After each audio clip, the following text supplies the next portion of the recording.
Égalité au Québec. Bonsoir, M. Lebman. Et en studio à Toronto, le président de l'Association des francophones hors Québec, M. Guy Matte. Bonsoir, M. Matte. Bonsoir, M. Delibert. Et je m'adresse tout de suite à vous, M. Matte, pour entendre un peu votre réaction de francophones hors Québec à ces propos de M. Lebman.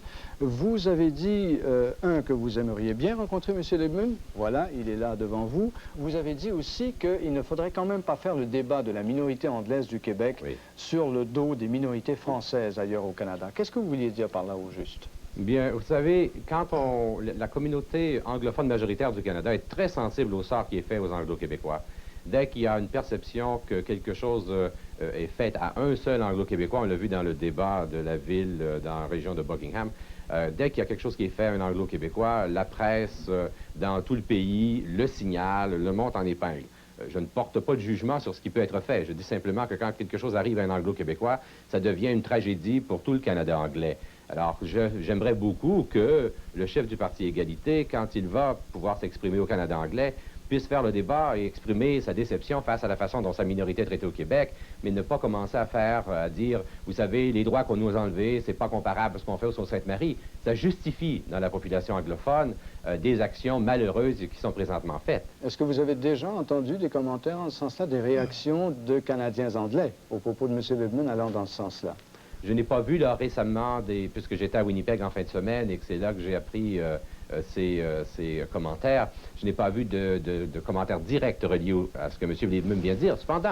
Cependant, moi j'ai vérifié au Sault-Sainte-Marie et un de mes amis là-bas me dit que depuis que la ville s'est déclarée unilingue française, mais unilingue anglaise, maintenant, dans Sault-Sainte-Marie, il devient même difficile de s'exprimer en français sur la rue. Alors, quand on dit on n'a pas perdu de droit, bien, il est certain qu'on a quand même perdu beaucoup de prestige et de statut dans une municipalité où, auparavant, les gens ne remarquaient pas quand on parlait français. Allez-vous jusqu'à dire que les propos de M. Lebman encouragent l'intolérance? Bien, je pense que ça n'a fait rien pour remettre le pays sur la voie de l'intolérance. Je crois qu'il faut s'assurer que, comme minorité, on ne soit pas, que nous soyons une minorité francophone hors Québec ou une minorité anglophone au Québec, on ne doit pas se servir l'un de l'autre pour augmenter l'intolérance.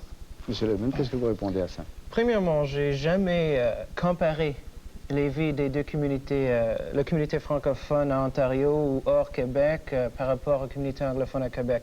Nous ne pouvons pas comparer ça. La communauté anglophone ici est très confortable.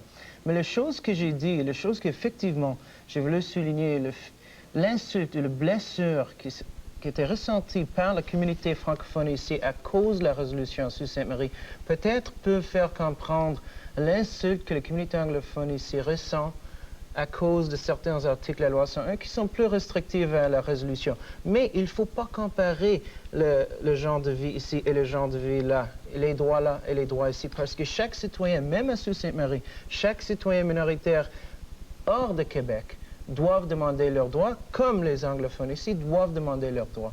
Et moi, j'aimerais bien traverser le pays avec M. Matte pour parler pour la tolérance, pour les droits de minorité. Et j'apprécierais toujours l'occasion de rencontrer M. Matte pour faire ça ensemble. Est-ce que vous seriez prêt à faire ça? Je suis persuadé, en tout cas, je suis bien content d'entendre les propos de M. Lebman. J'espère qu'ils seront entendus également par la communauté anglophone du Canada.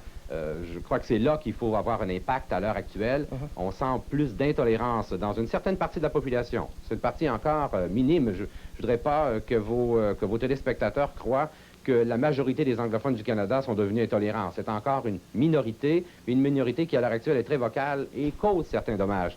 Il est certain que ça me fera extrêmement plaisir de rencontrer en personne M. Lebman.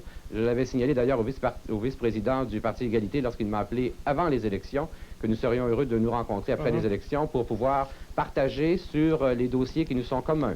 Et je serais très heureux de voir M. Lebman venir au Canada anglais exprimer quand même ce qu'il vient de dire présentement, c'est-à-dire un droit, c'est un droit, ça nous le comprenons et nous le partageons, mais de dire également que la communauté anglophone du Québec est très confortable, je pense que ça mérite d'être dit au Sault-Sainte-Marie, à Tampa Bay, à Toronto et à Winnipeg. Est-ce que vous êtes bien conscient, M. Lebman, cependant, que quand vous tenez des propos comme ceux que vous avez tenus la semaine dernière au Canada anglais, ça risque d'être mal interprété. Et des gens qui ne comprennent même pas que la loi 8 ontarienne ne s'applique pas aux municipalités, qui sentent le besoin de l'affirmer par des résolutions municipales, ils comprennent peut-être pas ce que c'est au fait la loi 178. Alors pour ça, on a du travail à faire maintenant. Une chose que j'ai voulu faire avec ça, c'était une réponse, n'oubliez pas, c'était une réponse aux les propos de M. Bourassa, Réméard et Peterson, qu'on ne peut pas justifier la suspension des droits minoritaires ici en comparaison avec des autres minorités. Ça, c'est le message que je voulais répondre à ça. Et moi, je parle avec M. Matt maintenant et j'imagine l'impact que ça peut avoir si un représentant de la communauté anglophone de Québec voyage avec le chef de la communauté francophone hors Québec pour parler au bout de ce pays, pour la tolérance des minorités. Ça peut avoir un impact incroyable. Mais quand vous ajoutez à cela que si le Québec, par exemple, un jour était gouverné par le Parti québécois de Jacques Parizeau, qu'il se pourrait très bien qu'on interdise la publication de livres en anglais, qu'on vide les bibliothèques de livres anglais. Est-ce que les Canadiens anglais, et particulièrement ceux qui s'opposent au bilinguisme, ne sont pas sensibles à des choses comme ça? Est-ce que ce n'est pas dangereux de tenir des propos comme ça? Ça, c'était une histoire à part, effectivement. Ça, c'était une discussion de l'implication potentielle de la clause de société distincte qui était relevée par les autres. La question d'avortement, par exemple, était un argument qui était fait par l'Association nationale des femmes et des droits. Et c'est mon obligation comme porte-parole de Parti égalité d'examiner tout le potentiel de la clause de société distincte, même que c'est extrême. Et même juste pour examiner le potentiel, même que c'est extrême, même que ça ne peut pas passer peut-être un jour, mais c'est un autre groupe qui a souligné cet argument, j'ai cité cet argument. Quel commentaire avez-vous eu, M. Matt, de la part des francophones hors Québec suite aux propos de M. Libman?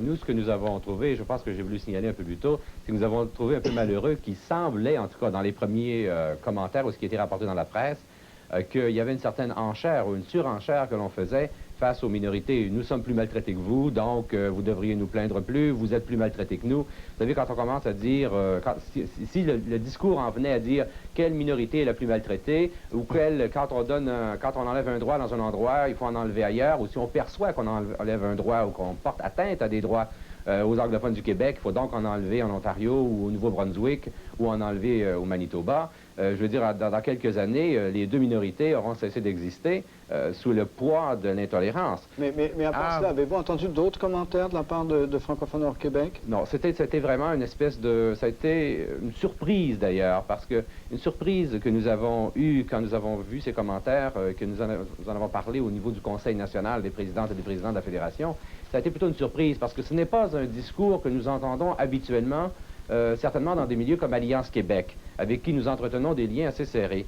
Ce n'est pas avec qui nous discutons assez souvent pour s'assurer que quand on prend des positions qui vont favoriser la minorité ou qui demandent des droits, que nous ne sommes pas en train de nous piler sur les pieds les uns des autres. Alliance Québec qui vous désavoue d'ailleurs, monsieur. Mais effectivement, qu'est-ce que M. Matt a dit maintenant? C'était exactement la même chose que j'ai dit dans ces conférences de presse, qu'il ne faut pas justifier une suspension des droits par comparaison. Et c'est ce que j'ai dit. Mon message, le fait que les articles de la loi 101 sont restrictifs, ça c'était un message au gouvernement de Québec de voir que nous aussi, on a perdu des droits et nous voulons nos droits. Et moi, je vais battre jusqu'à la fin pour la restauration de mes droits dans leur intégrité. Et j'aimerais bien que M. Matt fait la même chose pour la communauté hors Québec. Et moi, je vais traverser ce pays avec lui pour parler de ça avec lui. Mais vous reconnaissez que s'il y a quelqu'un qui est menacé d'assimilation au Canada, c'est bien plus les francophones hors Québec que les anglophones du Québec. Mais ça, c'est évident. M. Matt, en terminant, vous avez dit récemment que les francophones hors Québec voulaient lutter contre ces manifestations d'intolérance un peu partout au Canada anglais. Comment, précisément? Trois façons. D'abord, nous allons produire un document que nous voulons, en français et en anglais, distribuer sur une large échelle pour faire état des droits dans chacune des provinces des minorités linguistiques. Deuxièmement, nous voulons appuyer la tenue d'une conférence qui regrouperait des groupes qui ont une vision comme la nôtre du Canada. Par exemple, un groupe comme le Canadian Parent for French ou le Canadian Ethno-Cultural Council, le Conseil ethnoculturel canadien. Et troisièmement, nous voulons outiller nos communautés avec des statistiques, avec des données, pour que ceux-ci puissent contrer dans leur communauté les actions d'un organisme comme l'APEC. Merci infiniment, M. Matt. Merci beaucoup, M. Lebman, aussi d'avoir participé à cette émission. Bonsoir à tous les deux. Bonsoir. Bonsoir.